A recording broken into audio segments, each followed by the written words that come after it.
There's one. Oh gosh, oh no, oh no. I'm about to get stuck. Oh, I got him out. That's awesome. How's it going, everybody? Welcome back to Tyler's Reel Fishing. Today's episode is going to be one of my favorites I think I've ever made on the channel, and that is going to be about frog fishing. We're gonna teach you guys all about the hollow belly frog, all about the buzz frog, and any frog in between, and hopefully help you guys catch fish like this, and hopefully a lot bigger than this. Let's talk about it.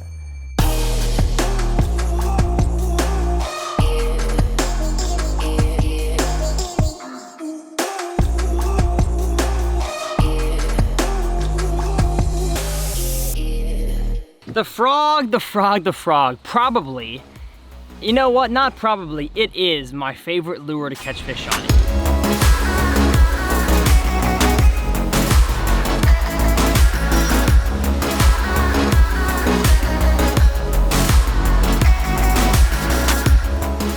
It's not my favorite lure per se. You know, you can't use a frog in every circumstance, but I love catching a fish on a frog above just about anything else. How's it going, guys? My name is Tyler Anderson and welcome back to the channel, Tyler's Reel Fishing. I make it my goal on this channel to help you guys become better bass anglers with every single video you watch, and this one is no different. I'm gonna talk about my top frog fishing tips and maybe some tips that you guys are missing. So if you guys are not subscribed to the channel, hit that subscribe button real quick, but I wanna hop into the content. You know, frog fishing is super exciting and definitely something that you can absolutely take to the bank. Speaking of banks, banks hold money. And you know what also holds money? My Ridge wallet. This video is sponsored by Ridge Wallets. So y'all might have seen on the channel, Ridge Wallets is an awesome sponsor that I have here on the channel. I love talking about them because they are an innovative company that allows you to move out of the 20th century, the old leather, thick, bulky wallets, get those out of your pocket and upgrade to a Ridge wallet. Now, what makes the Ridge wallet so special? Well, the Ridge wallet, of course, has so many awesome designs and colors, 30 of them to be exact, including carbon fiber, which I have here, and forged aluminum. It holds 12 full-size cards, plus some room on the back for cash. I'm not carrying any cash right now because I just spent it all. That's why I'm doing a sponsorship. I have been so impressed with my Ridge wallet over the past few months of using it that I'm never gonna go back to an old wallet. You know, it's so easy to just pop your cards out, pinch it like this, and you have access to all the cards in your wallet. Of course, don't listen to me. Listen to their over 30,000 stinking 5-star reviews, and that tells you how good of a wallet this is. Now, if you guys want to pick up a Ridge wallet for yourself, I will have a discount code linked right down here on the bottom of the screen. I believe the code is TRF, and that'll get you 10% off your first order. You know, the Ridge wallet team is so confident that you're gonna love your wallet, they actually are gonna let you use yours for 45 days, a 45-day trial, and if you don't like it, you can send it back for a 100% money-back guarantee. So what's to lose? You know, the best way to support the channel is by supporting the sponsors that support me and the channel. So if you guys are in the market for a new wallet, make sure you guys check out Ridge. They're an awesome company, and you'll be seeing quite a few more Ridge ads here on the channel. I feel like a frog is a lure that everybody has in their tackle box, no matter if you're a beginner or an expert, but there's a certain piece of knowledge, a certain threshold you have to reach before you can actually catch fish on a frog. I've seen many people throw a frog out there in the middle of the lake where there's no structure, no cover, nothing, and they expect to catch fish, and that is definitely not the case. So, as always in all my videos, I love to talk about what the bass are eating. The lure that I talk about, the technique that I talk about, how is it imitating what those bass are eating? And this lure here, the general category is called a frog. Now, are bass actually eating frogs most of the time that you throw a frog? Probably not. Most of the time I found that bass are actually eating bluegill when you are throwing a frog style lure. Strike King probably wouldn't be happy with me if I was calling this a frog, but it's a frog. It's a topwater, hollow-bellied frog. This is actually called the Strike King Greg Hackney Pad Perch. It is a walking style topwater frog lure. I'm just gonna call it a frog from here on out because that's what it is. And so are you gonna have circumstances where fish are actually eating frogs, so throwing a topwater frog targets those fish? Of course. Tons of bullfrogs out there in ponds and lakes across the country, but I found that most of the time those bass are actually keying in on bluegills, not on frogs. And so when it comes to colors with frogs, I keep it super simple. I throw dark colors and bright colors. I don't really get, you know, deep into the super realistic, you know, paint schemes, or the bottom of the frog has like a, you know, an arm of the frog. I don't really get into that. I don't think the fish care either, and as you'll see by how fast I'm working my frog in today's video, I really don't think the fish are caring about that. You know, when it's dark or cloudy outside or the sun is inhibited somehow, maybe underhanging trees underneath docks, I like to throw a dark frog. So a black, a brown, any kind of dark bottom of the frog color, because those fish are going to be keying in on not necessarily the color itself, but the silhouette and the shadow that it throws, and a dark frog just does that best in dark conditions. And then if it's bright sunny, I like to throw natural colors or white colors. So I'll throw an all white frog. This here is one of my favorite colors. It is, I believe, the crappie color of the pad perch. Just an incredible color. I think it really mimics well what these fish are eating, these perch and these bluegill up around the pads. And that's really how simple I keep it with colors. No need to go crazy with your colors, just dark and light. So we have tons of awesome fish catches for you guys. So make sure you guys stay tuned all the way to the end. And basically with each fish catch, we have several different tips that I'm giving with each catch. But I want to talk about the gear that you need to throw a frog. A frog cannot be thrown on monofilament. It cannot be thrown on fluorocarbon. It has to be thrown on a braided line. Sure, no, you can't, you shouldn't. Stop that, don't do that. Throw your frog on braided line. The reasoning for that is because a hollow-bellied frog has two very thick wire hooks, and you're just gonna have a hard time setting the hook and getting those hooks into the fish's mouth with any kind of fluorocarbon amount of filament. Braided line is the way to go. I like 50-pound or 65-pound braided line. I like a 7'3" to a 7'6" heavy action rod. You'll see when I'm walking the dog or with the frog, the way that you make the frog kind of pop back and forth. You don't really need a soft tip or anything for that. Of course, with the reel, you want a high-speed gear ratio reel to be able to pick up slack fast, because when you set the hook on that fish, he's gonna take you into all sorts of grass, and you have to be able to reel fast and winch him out of that cover. It is not a game of fighting that fish and letting him play you. You are getting him out of his house, you're ripping him out, and you're getting him in your gosh dang boat. Now, there's a few different types of frogs, so let me get out my frog tackle box here real quick, and I'll show you guys kind of the multi-types of topwaters that I'm working with. So you have your standard size frog. It's about, I don't know, 2.5, 3 inches on the body, and however long you want the tails to be. The Strike King are just as long as the lure itself. Then you have, of course, your popping frogs. This here is the Strike King popping perch. Popping frogs are great because they allow a more cupped mouth to kind of throw water as you can either pop them or still walk them side to side. You have, of course, the crazy types of topwater frogs. This is a spider. I don't know why I have that, but I do. And the last type of frog we have is called a buzz toad. Now, the cool thing about the different types of frogs is that they are used in different situations. The buzz toad, of course, cannot float. This is a soft plastic. It sinks.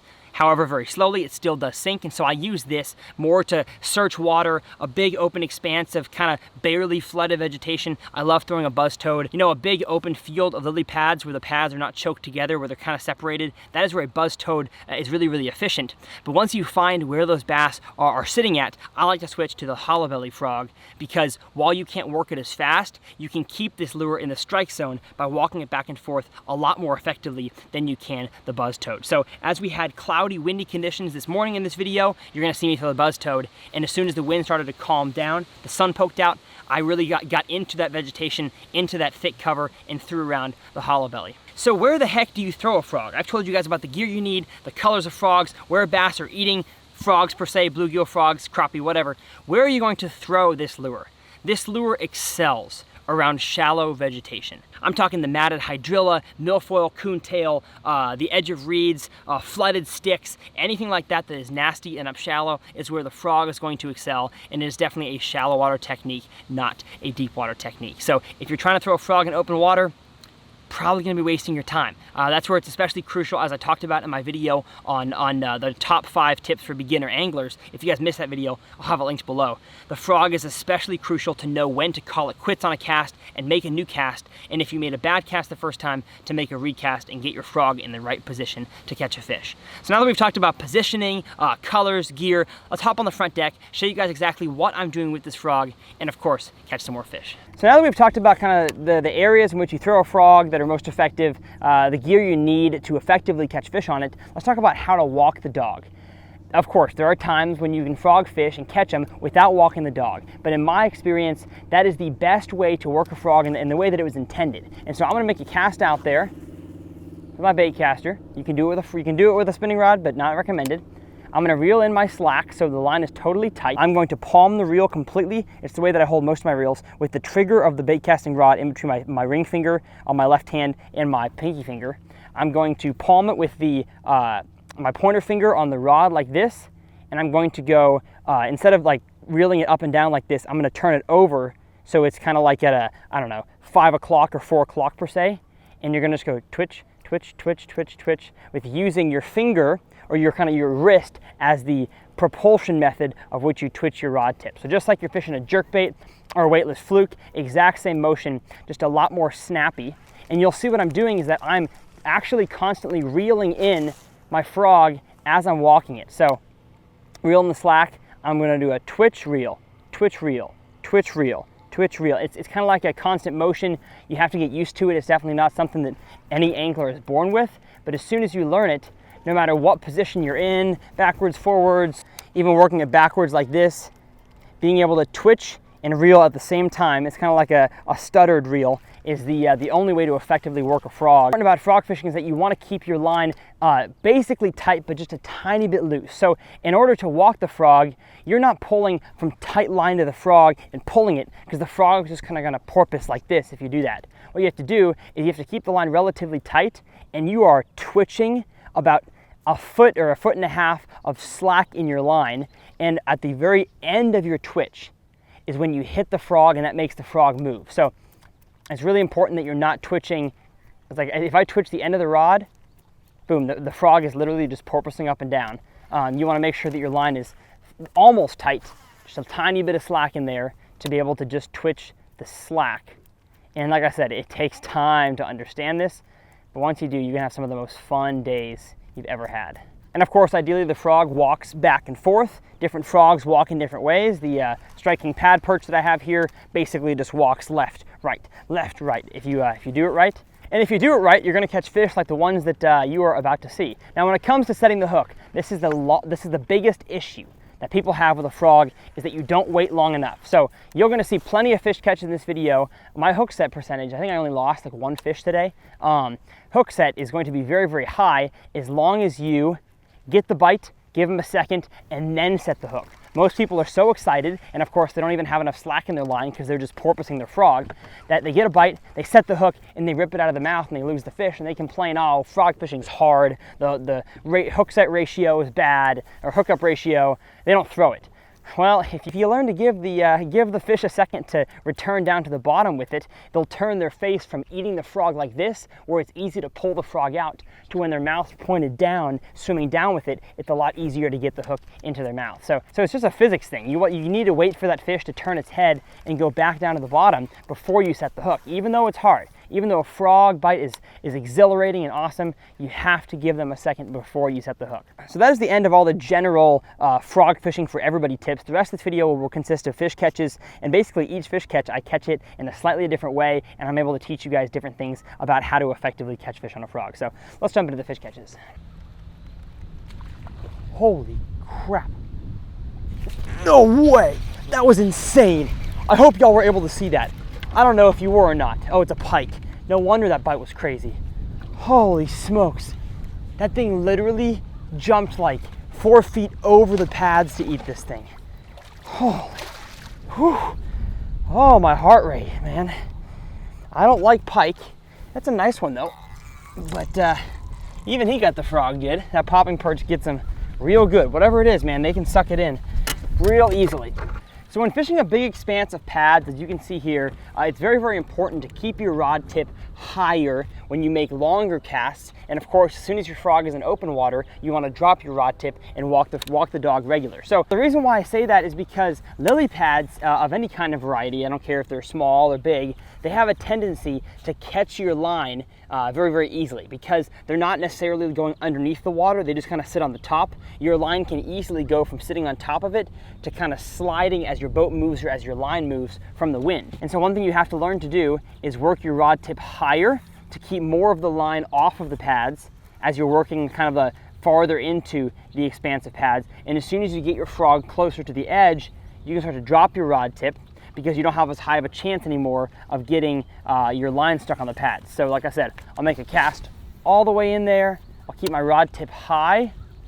And of course, you're not gonna get as good of a walk the dog action with your rod tip high, but if you try to walk the dog with a wind and your line going underneath all sorts of pads, you're going to have a lot of issues, especially when it comes to setting the hook.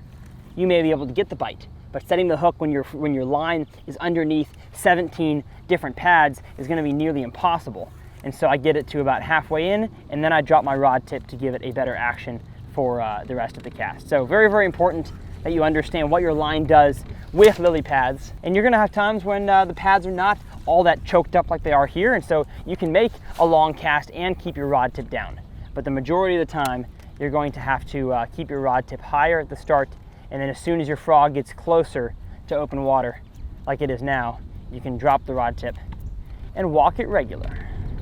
And the last tip that I have before we get into some fish catches is I like to work my frog pretty dang fast. You know, I see some people that make a cast out there to the pads, the grass, whatever, and they just kind of go boom, pop, pop, pop. I mean, sure, you can catch fish like that, maybe more pressured fish, but most of the time I am walking it really, really, really fast past the cover. No. As I showed you there, as soon as I started walking it faster, I created a reaction. So let's do that again. Got him. All right, and just like that, I got a fish.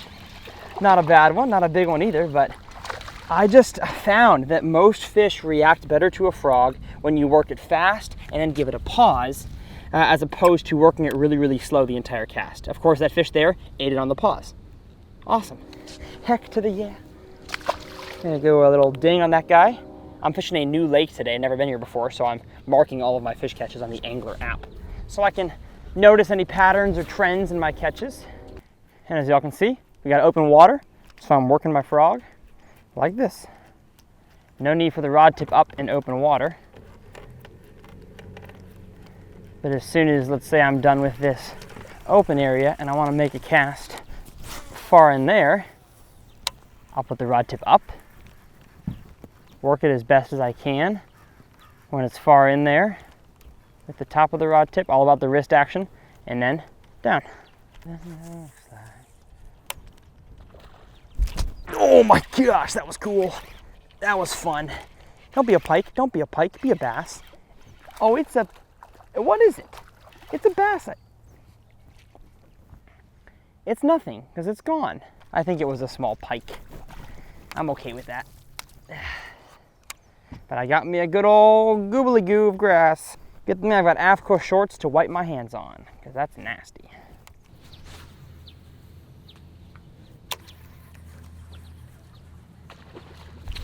There's one. There's one.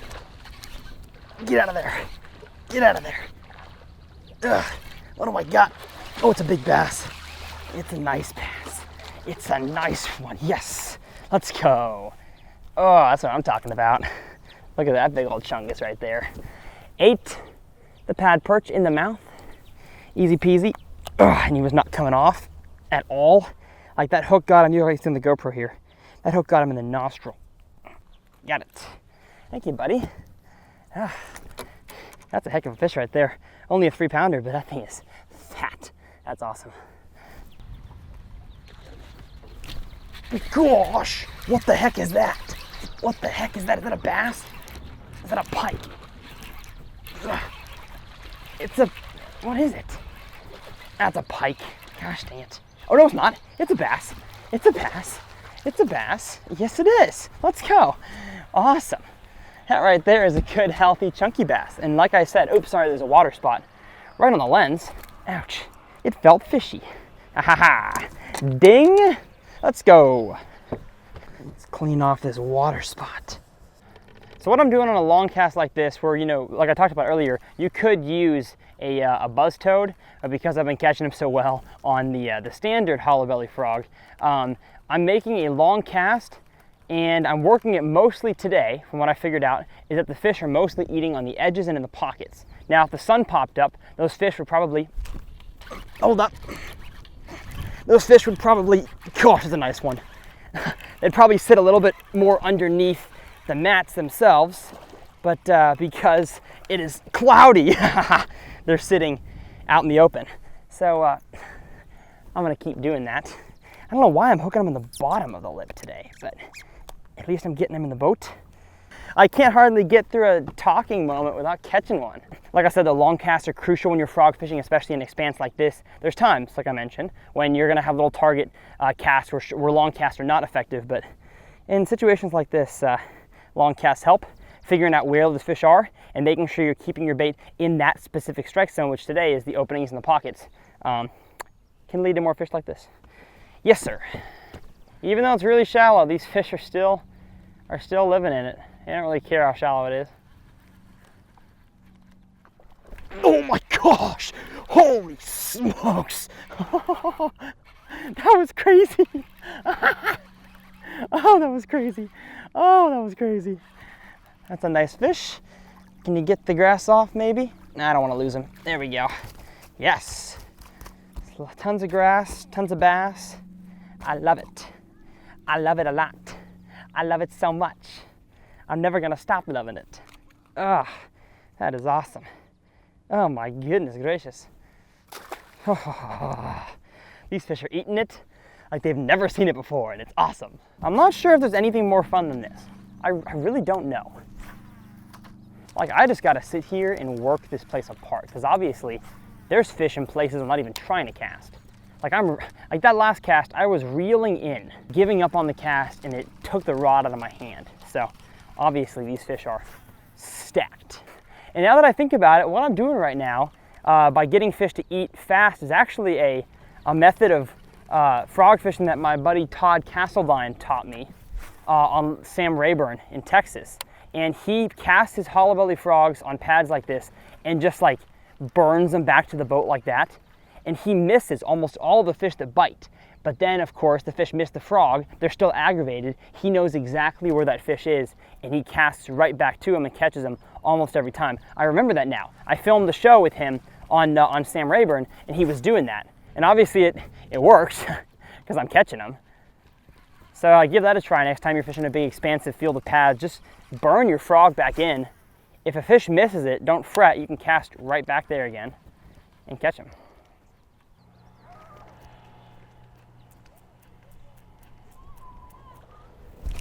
There's one. Is that a pike? I don't know. Nope, it's a bass. It's a bass. Gosh, they're so angry. Oh, so angry. Yes. Look at him eat it. Look at that thing. It's gone. Ah, it's awesome. Oh, it's so cool. Ding. Again, right where you should be. The pads make a point. Little milfoil clump on the edge of the pads. That's exactly where you should be. Oh, I need a break.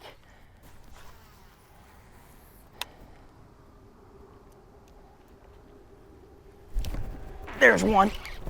See how long I gave him, folks? See how long I gave him? Oh, and now I got him stuck in the weeds, so now you just pull on out. And you get him back to the boat. Power pull down here so we can save the rest of this mat. Oh, that is so much fun.